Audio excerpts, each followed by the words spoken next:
এবার ঘরের মাঠে খেলবেন ঘরের ছেলে হামজা চৌধুরী, এবং আর মাত্র কিছুদিন বাকি, এবং সেই কিছুদিনের আগেই হামজা চৌধুরী আসছেন দেশে। আজ 10:30টায় বিমানবন্দর হজরত শাহজালাল আন্তর্জাতিক বিমানবন্দরে অবতরণ করবেন হামজা চৌধুরী। বাংলাদেশ ফুটবলের সবচেয়ে বড় সুপারস্টার, এশিয়ার সবচেয়ে বড় ফুটবল স্টার হামজা চৌধুরী তিনি আসছেন, এবং জানেন যে আগামী 10 জুন সিঙ্গাপুরের বিপক্ষে ঘরের মাঠে প্রথমবারের মতো নামবেন হামজা চৌধুরী, এবং হামজা চৌধুরীর সেই আগমন, সেই উচ্ছ্বাস আপনাদেরকে দেখানোর চেষ্টা করব। এই মুহূর্তে রয়েছি হজরত শাহজালাল আন্তর্জাতিক বিমানবন্দরে, যেখানে গণমাধ্যম কর্মীরা অপেক্ষা করছেন এবং ভক্তরা অপেক্ষা করছেন।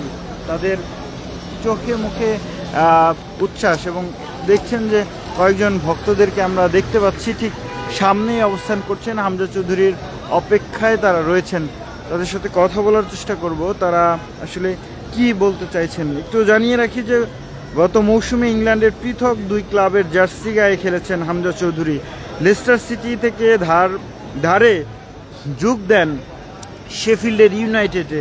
Leicester City English Premier League থেকে নেমে গেছে চ্যাম্পিয়নশিপ আসরে। শেফিল্ডের সুযোগ ছিল প্রিমিয়ারে ফেরার, কিন্তু প্লে অফে ফাইনালে সান্ডারল্যান্ডের কাছে হেরে যায় তারা। এই কষ্ট নিয়েই বাংলাদেশে আসছেন হামজা চৌধুরী। সকাল 10:30টায় নামবেন তিনি, আর খুব বেশি সময় নেই, এবং আর কিছুক্ষণের মধ্যেই বাংলার মাটিতে পা ফেলবেন। বাংলার সেই দামাল, যে দামালের জন্য বাংলাদেশ ফুটবল ঘুরে দাঁড়িয়েছে, নতুন করে আশা দেখছে, স্বপ্ন জুগাচ্ছে বাংলাদেশের ফুটবল। আবারও মতিঝিলের বাফুফে ভবনে চকচকে তকতকে হচ্ছে, কারণ বাংলাদেশে যোগ দিচ্ছেন হামজা চৌধুরীরা। দলে দলে প্রবাসী সব ফুটবলাররা যোগ দিচ্ছেন বাংলাদেশের ফুটবল দলে। শামিদ সোমো সহ ফাহমিদুল অনেকেই যোগ দিচ্ছেন বাংলাদেশ ফুটবলে, এবং দেখছেন সরাসরি। আপনাদেরকে একটু দেখানোর চেষ্টা করি হজরত শাহজালাল আন্তর্জাতিক বিমানবন্দরে এই মুহূর্তে যে পরিস্থিতি, হামজা চৌধুরীকে ঘিরে গণমাধ্যম কর্মীরা এসে জড়ো হয়েছেন, ফুটবল ভক্তরাও জড়ো হয়েছেন। আমরা ফুটবল ভক্তদের কথা শুনতে চাই, কি বলছেন তারা। ফুটবলটা এত আগাচ্ছে, আবার আমরা খেলাও দেখতে পারতেছি না, টিকিট শেষ হয়ে গেছে, টিকিটের একটা ক্রাইসিস। আমরা সকালবেলা থেকে আমরা ছুটি একটু দেখার জন্য, যেহেতু খেলা দেখতে পারতেছি দেখার জন্য আমরা সকালবেলা থেকে নরসিংদী থেকে এসে মনে হচ্ছে। দর্শককে দেখছেন যে নরসিংদী থেকে তারা এসছেন, তাদের সাথে কথা বলার চেষ্টা করছি, এবং এক ঝাঁক তরুণ তারা খেলা দেখতে না পারলেও হামজা চৌধুরীকে দেখতে চান। হামজা চৌধুরীর বদলতে মানে এই অনুভূতিটা কেমন হবে না, এটা তো ভাষায় প্রকাশ করার মতো। অনেক ভালো লাগতেছে, অনেক ভালো ভালো প্লেয়ার আছে, যেমন ফাহমিদুল আসছে, শহীদ সোম আসছে, ওরা অনেক ভালো কিছু করবে বাংলাদেশের জন্য। সামনে ম্যাচে সিঙ্গাপুরের সাথে অবশ্যই আমরা জিতবো এই প্রত্যাশা রাখি। অনেক ভালো প্লেয়ার ওরা, বাংলাদেশের ফুটবলের দিক দিয়ে অনেক আগে যেতে। যেমন ক্রিকেট বাংলাদেশের জনপ্রিয় একটা খেলা, এমনই এখন ফুটবলের দিকে মানুষের আকর্ষণ বাড়তেছে। আমাদের অনেক ভালো লাগতেছে। আমরা হামজা চৌধুরী একবার দেখার জন্য আসছি, অনেক কষ্ট করে যদি একবার দেখতে পারি তাহলে জড়ায় তার অনেক ইচ্ছা আছে। তো দর্শক দেখছিলেন শাহজালাল আন্তর্জাতিক বিমানবন্দরে এই মুহূর্তে ভক্তরা ভিড় করেছেন। তাদের কথা বলার চেষ্টা করছি তাদের সাথে, এবং যেমনটা বলছিলেন তারা। ওকে যাবো। আচ্ছা, হামজা চৌধুরী আবার বাংলাদেশে আসছে, তাকে ধরে খুঁজবে, মানে এখন থেকে রেগুলার এই কিছুটা দেখা হবে, কেমন লাগছে? হ্যাঁ, এটা আমাদের জন্য অনেক খুব গর্বের বিষয় যে হামজা ভাইকে আমরা পেয়ে আমরা কলকাতার তাকে অনেক দূরে এগিয়ে নিয়ে যেতে পারবো। আমাদের দেশের জন্য এটা অনেক একটা গর্বের। সেক্ষেত্রে বাংলাদেশের খেলাটা হয়তো বা আগে মানে যে অবস্থা ছিল আপনার হবে, বিদেশি কিছু প্লেয়ার আসলে আমাদের দেশে হয়তো ওই লেভেল নাই, কিন্তু একটু সময় লাগে অনেক সময়। হয়তো আমরা যদি এখন আসলে হয়তো ফলাফল না করতে পারি, কিন্তু একটু সময় দিতে হবে। সেক্ষেত্রে আপনারা যদি রেজাল্ট খারাপ হয়, ড্র করে বা ফিরে যায়, তো হতাশা তো কিছু নেই, কারণ দলের প্লেয়ার যারা আছে ওদেরকে একটু সমান দিতে হবে, কম খরচ হবে। হ্যাঁ, হামজা ভাই যদি মাঠে যদি নামে, যদি মাঠে যদি খালি দৌড়ও পারে দৌড়ও আমাদের জন্য অনেকটা কিছু, কারণ উনি তো একজন বড় স্টার, বিশ্বের জন্য একটা বড় স্টার হয়ে গেছে।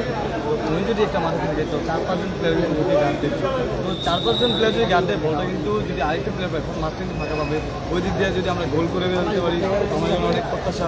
আর দেখা গেছে হামজা ভাইকে পেয়ে বন্ধু ভাইকে, তারা কিন্তু অনেক ভালো খেলে, তাদের পেয়ে আমাদের বাংলাদেশের যেই জামাল ভাই আছে, আরও অনেক প্লেয়ার আছে, তাদের নাম বলতে পারছি না, তারা যদি ওদের খেলাটা দেখে তো অনেক মানে মাঠে যদি দেখে যে না আমাদের হামিদুল ভাই আছে, হামজা ভাই আছে, তো তাদের খেলাটা আরও বেশি বেড়ে যায়, তারা মনের মধ্যে একটা আত্মবিশ্বাস হবে যে না আমাদের ভাই আছে, আমরা ভালো খেলতে পারবো ইনশাল্লাহ, সেই প্রত্যাশা দেখে তারা মাঠে ভালো খেলবে। দর্শক সরাসরি দেখছিলেন ডেইলি সানে এবং আপনাদেরকে দেখানোর চেষ্টা করছিলাম শাহজালাল আন্তর্জাতিক বিমানবন্দর থেকে, যেখানে হামজা চৌধুরীর আগমনে অপেক্ষা করছেন গণমাধ্যম কর্মীরা। নরসিংদী থেকে একদল ভক্ত তারাও এসছেন, ভক্তদের একটাই প্রত্যাশা হামজা চৌধুরীকে একবার দেখতে চান, তারা জড়িয়ে ধরতে চান। 10:30টায় হামজা চৌধুরী দেশের মাটিতে পা রাখবেন এমনটাই বলেছেন তিনি, জানা গেছে। এবং ইংল্যান্ড প্রবাসী ফুটবলার কানাডা জাতীয় দলে খেলা শামিদ সোমো বাংলাদেশের বিমানে উঠেছেন আগামীকাল সকালে, এবং সব কিছু ঠিকঠাক থাকলে বুধবারে ভোরে ঢাকা আন্তর্জাতিক বিমানবন্দরে পা রাখবেন শামিদ সোম। 10 জুন এশিয়ান কাপ বাছাইয়ের ম্যাচে বাংলাদেশের মুখোমুখি হবে সিঙ্গাপুরের, এবং প্রিমিয়ারে পৌঁছাতে না পারার যে বেদনা নিশ্চয়ই সিঙ্গাপুরকে হারিয়ে ভুলতে চাইবেন হামজা। ঢাকার বিমানে ওঠার আগে হামজার বাবা মুর্শেদ দেওয়ান জানিয়েছেন ভিন্ন কথা। তিনি বলেছেন হামজা এসব নিয়ে একদম ভাবছে না, ওর মাথায় সিঙ্গাপুর ম্যাচ, ও বারবার ভারত ম্যাচের কথা বলছে। 25শে মার্চ শিলংয়ে আমাদের জেতা উচিত ছিল, আমরা জেতার মতোই খেলেছি। 25শে মার্চের সেই ম্যাচ দিয়েই হামজা চৌধুরী বাংলাদেশের ফুটবলে লাল সবুজের জার্সি গায়ে জড়িয়েছেন, এবং এবার তিনি দেশের মাটিতে ন্যাশনাল স্টেডিয়ামে খেলবেন, নিজ বাসভূমে নিজ দলের হয়ে খেলবেন। এবং সেই ম্যাচে সিঙ্গাপুরের বিপক্ষে র্যাঙ্কিংয়ে 162 সিঙ্গাপুর দল, এবং সেই দলের বিপক্ষে 127 নম্বর র্যাঙ্কিংয়ের দলটি খেলবে। তবে এবার বুক ভরা আত্মবিশ্বাস, বুক ভরা ভালোবাসা, কারণ বাংলাদেশের ফুটবল যে আশা জাগাচ্ছে, নতুন প্রবাসী ফুটবলারদের পেয়ে ফাহমিদুলরা আসছে, শামিদ সোমরা যোগ দিচ্ছে, হামজা চৌধুরী যেখানে যোগ দিয়েছেন সেখানে নতুন করে আশা জাগাচ্ছে বাংলাদেশের ফুটবলের এই নতুন জাগরণে বাংলাদেশের ফুটবল ভক্তরাও ভিড় করেছেন, জমিয়েছেন। গুলিস্তান থেকে শুরু করে সব জায়গায় জার্সি থেকে টিকিট সব কিছুই বিক্রি হচ্ছে শুধুমাত্র হামজা চৌধুরীকে ঘিরে, এবং হামজা চৌধুরীকে ঘিরে বাংলাদেশের ফুটবল প্রেমীরা সেই 90-এর দশকে ফিরে যাচ্ছেন, সেই ফুটবলের যে উন্মাদনা সেটিকে খুঁজছেন তারা, এবং তারা ভাবছেন আবারও হয়তো ফিরবে ফুটবলের সুদিন, কারণ হামজা চৌধুরীরা হাল ধরলেই তো ঘুরে দাঁড়াবে বাংলাদেশ, এমনটাই মনে করছেন তারা। আর কিছুক্ষণের মধ্যেই হামজা চৌধুরীকে আমরা দেখতে পাবো। দর্শক সেই পর্যন্ত আমাদের সঙ্গেই থাকুন, নতুন কোনো আপডেট নিয়ে আপনাদের সঙ্গে হাজির হব। দর্শক দেখছিলেন হজরত শাহজালাল আন্তর্জাতিক বিমানবন্দর থেকে হামজা চৌধুরীর আগমনে বিমানবন্দরের পরিবেশ। আপনাদের সঙ্গে ছিলাম Sheikh Nasiruddin. For more updates, follow us on Facebook, subscribe our YouTube channel, get the latest update on www.daily-sun.com.